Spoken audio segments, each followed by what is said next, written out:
Greetings and welcome to another episode of Ruining Your Childhood. Nah, I'm not going to be that mean this time. Don't look at me like that, Tristan deserved it. I still kind of like MacSki, it's at least somewhat enjoyable to this day, especially on real hardware, but we'll get to that. No, you don't get a camera this time, it's been on the fritz lately. Why MacSki? Well, I'm going on vacation to Minnesota, and being the frozen wasteland that it clearly always is, I thought this would be the perfect game to cover. And by the way, if you haven't started with that cold start, and it's 5 o'clock in the morning and you live in Minnesota, then break it out. MacSki was created in 1990 by Storm Impact, essentially a two-man team of David A. Cook and Tom Zehner, which I hope I'm pronouncing right. MacSki was originally published by Exor Corporation for use on any Mac Plus or newer with at least 1 megabyte of RAM, but by 1994, MacSki was released as shareware and was updated for various things, such as control smoothness and PowerPC computers, all the way up to 1999, which is quite an astounding maintenance cycle and compatibility range, from the Mac Plus all the way to, officially, G3 PowerPCs. MacSki is now a fat binary, but it might be more polite to say there's just more of it to love. Old readmes and version change files are magical.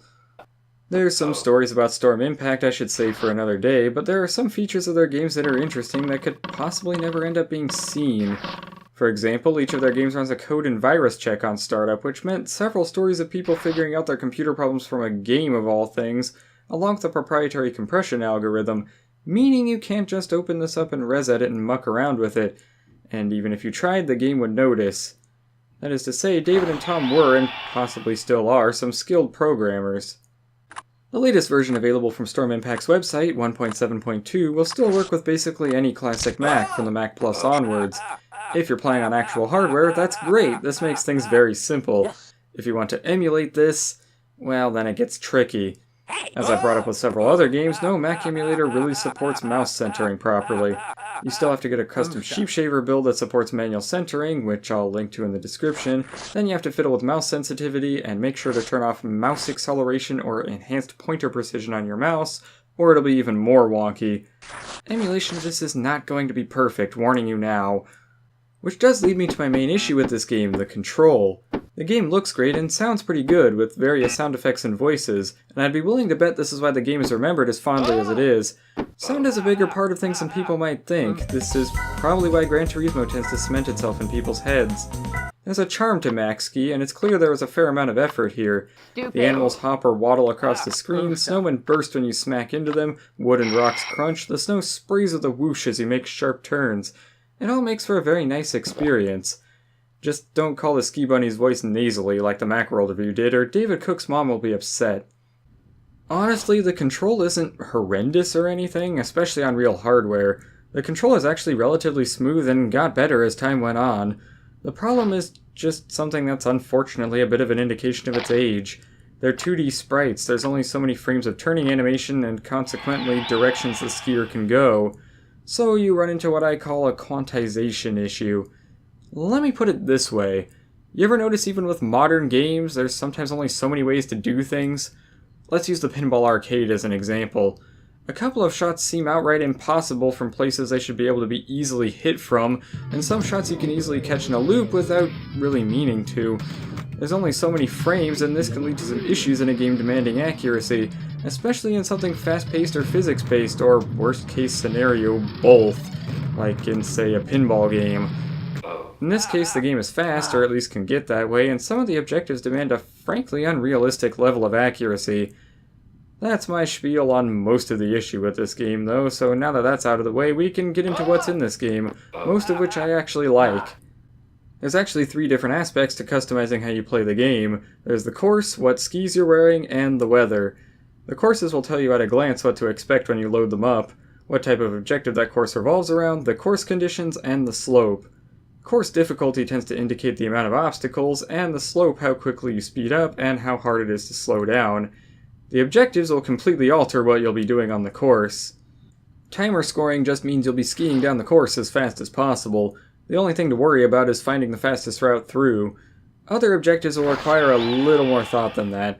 Slalom courses require you to zigzag between alternating flags. Giant slalom essentially does the same thing, but with bigger gates. And downhill courses up the precision factor a bit by having you ski between pairs of flags. The more unconventional course types are where the problems with the game's control will show. These are to crush snowmen, squash penguins, or ski under Stonehenge arches, which, by the way, is the one bit of sound in this game that I think can get really annoying, especially when it overlaps. The penguins and Stonehenge arches especially are tiny targets, and it's unbearably hard to hit these objectives without a problem. I get that some courses are harder than others, but it should feel like it's my fault for missing them and not the game's fault for not being precise enough. Then if you crash often enough, you have to wait for the St. Bernard to revive you, which is really slow in the old XOR version. That might just be emulation. Still, for the more conventional objectives, it feels like it works well enough.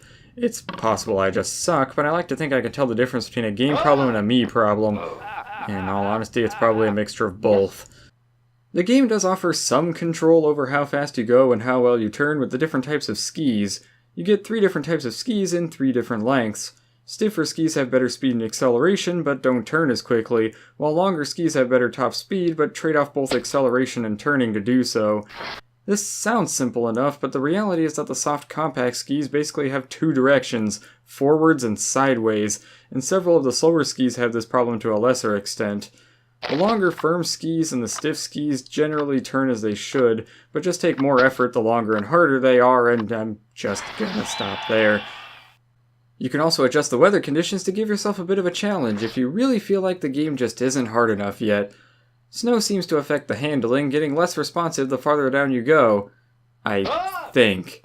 Once again, maybe this is because I just suck at MacSki, but it was a little hard to tell the difference between these, other than it seemed somewhat harder to control.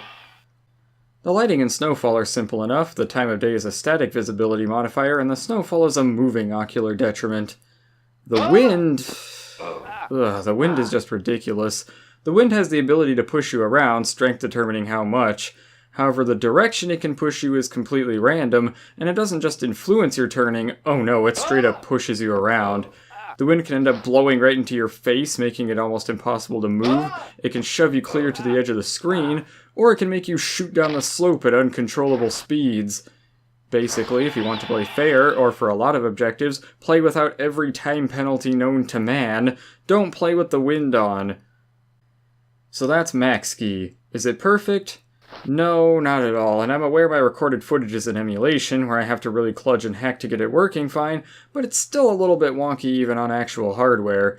That is the route I'd recommend if you do play this, and there's plenty of personality and little touches I can appreciate. The skis all have their own designs, the help screens are fun to read, the courses all have their own little descriptions, the skier has different poses in the menus and on the high scores list. It was clear that time, effort, and enjoyment went into this with all the little touches I can see. And of course, like many old hits at the time, it came with a level editor, so you can make your own slopes. In short, I'd say it's not for everyone, but it's a fun bit of nostalgia, and you'll get the biggest side of snow slope shenanigans this side of Amped 3. This is Tanara Kuranov signing off with a special 50th review coming up next time.